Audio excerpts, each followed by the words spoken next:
Welcome friends, আমি সৌরভ। তো আমি এখন কথা বলবো সৃজিত মুখার্জি পরিচালিত, দেব রুক্মিণী অভিনীত তাদের নতুন আপকামিং মুভি টেক্কা, যেটা পুজোতে রিলিজ করার কথা ছিল এবং ফাইনালি কিন্তু এই মুভিটার ৩টে পোস্টার রিলিজ করা হয়েছে। আজকে কিন্তু নতুন আরেকটা পোস্টার রিলিজ করা হয়েছে। তো সেই পোস্টারটা নিয়ে কথা বলবো। তো এটা কিন্তু দেবদার পোস্টার ছিল। আর আমরা কিন্তু এই মুভিটার যখন মানে শুরু থেকে, অর্থাৎ যবে থেকে মুভিটার অ্যানাউন্সমেন্ট হইছে কিংবা তারা শুটিংয়ে যোগ আ যোগ যোগদান করছে, তো সমস্ত কিছু আপডেট কিন্তু আমরা আগে থেকেই পেয়েছি, কিংবা দেবদার লোক, রুক্মিণীদি তার লোক আমরা কিন্তু আগেই দেখছি। তো যার কারণে এই লুকগুলো নিয়ে আহামরি কিন্তু আমাদের ভিতরে কোনো এক্সাইটমেন্ট কাজ করতেছে না। তো আজকে এখানে দেবদার লুক প্রকাশ করা হয়েছে, তার ক্যারেক্টার পোস্টার প্রকাশ করা হয়েছে। বেসিক্যালি এখানে দেবদার যে ক্যারেক্টার, তো সেই ক্যারেক্টারের নাম রাখা হয়েছে।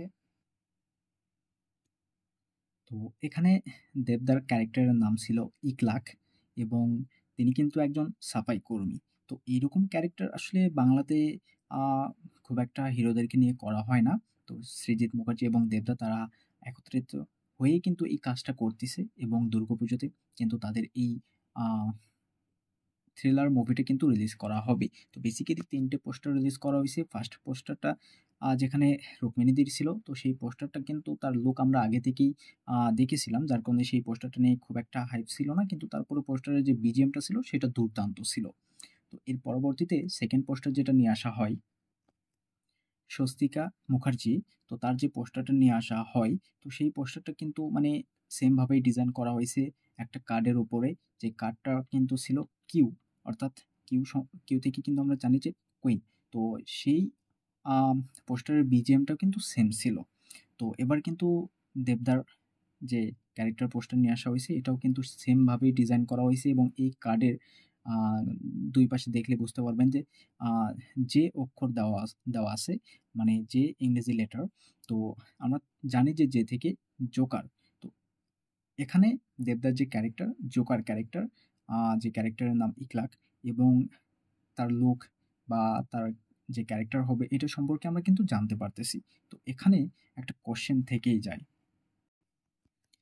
তো এখানে দেবদা যেহেতু জোকার, জোকার ক্যারেক্টার, তো এখানে আসলে টেক্কাটা কে?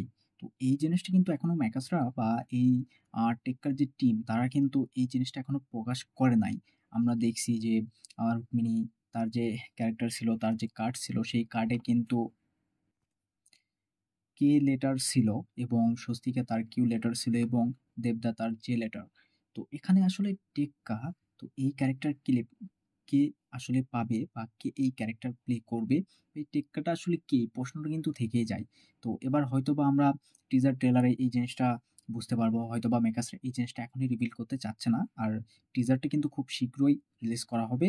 টিজারটা কিন্তু আমরা ১২ই সেপ্টেম্বর দেখতে পাবো। হ্যাঁ, এটা একদম সিওর, মানে ভিতর থেকে খবরটা। এবং আ এরপরে ছোট্ট একটা গ্যাপ নিয়ে কিন্তু গানগুলো রিলিজ করা হবে। এরপরে ট্রেলার নিয়ে আসা হবে। তো দেখুন আসলে এই ধরনের সিনেমাতে, মানে যেহেতু এইটা একটা থ্রিলার, আ এবং এই ধরনের সিনেমাতে কিংবা সৃজিত মুখার্জি তার সিনেমাতে খুব বেশি যে গান বা হেনা-তেনা এইসব কোনো কিছু থাকে না। হ্যাঁ, গান থাকবে কিন্তু খুব কম গান থাকবে, আর গানগুলো মারাত্মক হবে। আমরা জানি যে সৃজিত মুখার্জি তার মুভির গানগুলো কিন্তু আলাদাই লেভেলের হয়ে থাকে। তো অবশ্যই গানগুলো দিয়ে ভালো একটা প্রমোশন হবে। টিজার আসার পর একটা হাইপ বাড়বে। কিন্তু এই যে ৩ টা পোস্টার তারা রিলিজ করলো, ৩ টা পোস্টারে কিন্তু খুব একটা কিছু হয় নাই। জাস্ট একটা প্রমোশন তারা শুরু করছে। মুভিটার হাইপ তুলতে কিন্তু একদম ব্যর্থ ছিল। আমরা দেখছি খাদানের টিজার আসার পর খাদানকে নিয়ে যে আলোচনা, যে হাইপটা মানে তৈরি হইছে, তো কোথাও গিয়ে খাদানের আ ভিতরে টেক্কা না কোথাও গিয়ে হারিয়ে গেছে।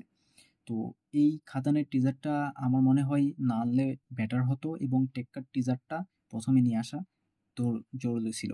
মানে ইম্পোর্টেন্ট ছিল টেক্কার টিজারটা নিয়ে। তো দেখা যাক ১২ তারিখে যদি টিজারটা রিলিজ করে, এর পরবর্তীতে গান, ট্রেলার সবকিছু আমরা পাবো, এবং আসলে এই মুভিটার গল্প সম্পর্কে আমরা অনেক কিছু ধারণা পাবো।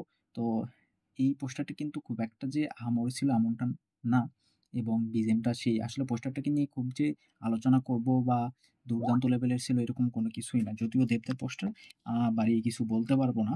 এর কারণ হলো পোস্টারটা ভালো হলে অবশ্যই আমি প্রশংসা করতাম। এবং আমার কাছে যেমনটা মনে হইছে আমি honestly রিভিউটা করলাম। তো এই পোস্টারগুলো আপনাদের কাছে কেমন লাগছে সেটা অবশ্যই কমেন্টে জানাবেন। ভিডিও ভালো লাগলে অবশ্যই একটা লাইক করবেন, শেয়ার করবেন আর এই চ্যানেলটা সাবস্ক্রাইব করবেন। ধন্যবাদ।